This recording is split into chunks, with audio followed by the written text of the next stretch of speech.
कि नेहरू और पटेल के बीच के जो मतभेद थे, जो इस किताब में भी बहुत अच्छे तरीके से लिखे गए हैं, उसके केंद्र बिंदु में कहीं ना कहीं चीन था। कैसे था वो? क्योंकि मैंने पढ़ी है, दर्शक पढ़ेंगे तो बेहतर समझ पाएंगे, लेकिन फिर भी आप जरा इसको एलोबोरेट करने की कोशिश करिए कि नेहरू और पटेल के बीच जो रिश्ते खराब हुए थे 50 के दशक में, उसके बीच में चीन क्यों था और आज भी वही हाल हो रहा है? नहीं, ये संवाद अगर आप देखें तो ये बहस जो थी ये 1950 के लगभग कहीं शुरुआत में फरवरी या मार्च से शुरू हो गई थी और ये भारत की विदेश नीति और सुरक्षा नीति को लेकर थी। तो पहले तो प्रश्न ये आया था कि बंगाल में जो हो रहा है, ईस्ट पाकिस्तान क्या कर रहा है, उस पर हमें क्या एक्शन लेना चाहिए, और इसके साथ ये शुरुआत हुई। तो दोनों में थोड़ी बहुत खींचतान हुई और फिर ये बात बनी कि नहीं, हमें फिर बाद में अच्छा नहीं, आप आ जाइए, हम बात करके इसको सुलझा लेते हैं। तो ये खींचतान थोड़ी बहुत विदेश नीति और सुरक्षा नीति को लेकर बनी हुई थी दोनों के बीच में। बाद में जब चीन का मुद्दा ये आया कि चीन ने लगभग अक्टूबर 1950 में तिब्बत पर कब्जा कर लिया। अब भारत की जो चीन के प्रति नीति थी उसको मुख्य रूप से पंडित नेहरू ने बनाया था और चलाया था। वो विदेश मंत्री भी थे, प्रधानमंत्री भी थे,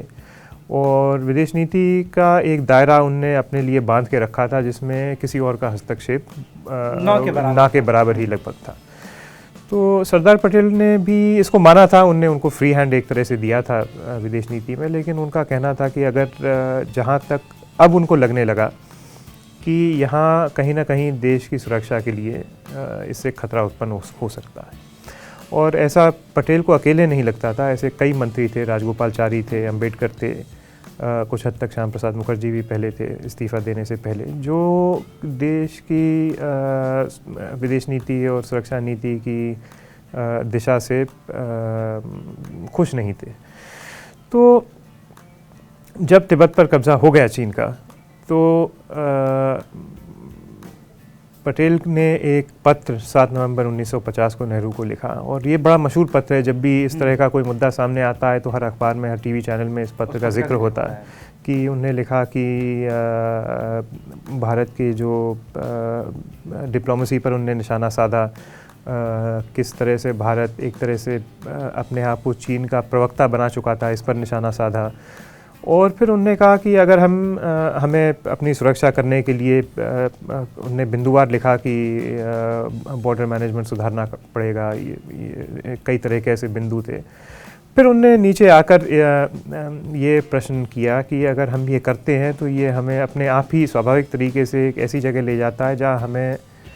पूरी विदेश नीति की जो बुनियाद है उस पर प्रश्न चिन्ह का आके खड़ा हो जाता है। तो इशारे में ही वो ये कह रहे थे कि जो नॉन अलाइनमेंट की पॉलिसी नेहरू जी ने रेखांकित करी थी और जिस पर भारत की विदेश नीति आधारित थी, कहीं ना कहीं वो भारत की सुरक्षा नीति के आड़े आ रहा था। क्योंकि अगर भारत चीन से मुकाबला करना चाहता था, रोकना चाहता था, तो वो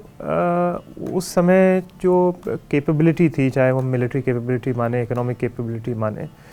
वो भारत के पास इतनी नहीं थी जिस तरह का रोल वो विश्व के स्तर पर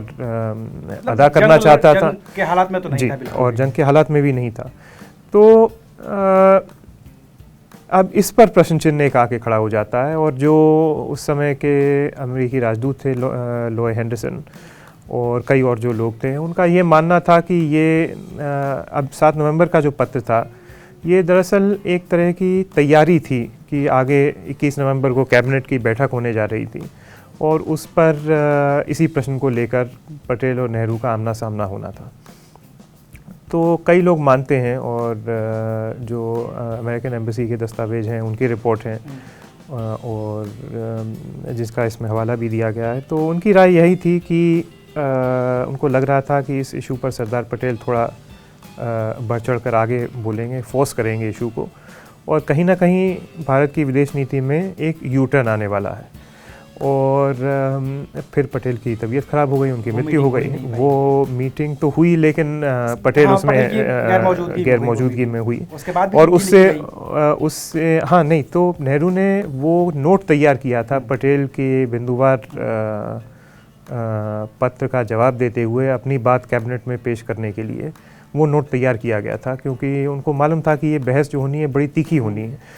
और कई लोगों को ऐसा मानना था कि जो कैबिनेट भी है वो आधे आधे में बट जाएगा। तो कुछ मौलाना आज़ाद और गोपाल स्वामी आयंगर और कुछ लोग ऐसे लोग नेहरू के समर्थन में थे, और राजगोपालचारी और 2-3 और लोग, श्याम प्रसाद मुखर्जी तो खैर तब तक इस्तीफ़ा दे चुके थे, लेकिन अंबेडकर और कुछ लोग, अंबेडकर का भी खैर सितंबर में इस्तीफ़ा हो गया, लेकिन सितंबर में नहीं, माफ़ कीजिएगा, सितंबर 1951 में उनका हुआ था। अंबेडकर और मुखर्जी और ये आपके राजगोपालचारी और कुछ लोग, तो बहुत लोगों का मानना था, और ख़ास करके जो डिप्लोमेटिक कम्युनिटी थी उसमें ये बात चल रही थी कि कहीं ना कहीं दोनों तरफ स्प्लिट होंगे और एक यू टर्न होने जा रहा है। लेकिन यू टर्न नहीं हुआ, और जो नेहरू जी की नीति थी जो कि एक तरह से प्रो चाइना थी, उसके कई वजह थे, वो जीत गई एक तरह से।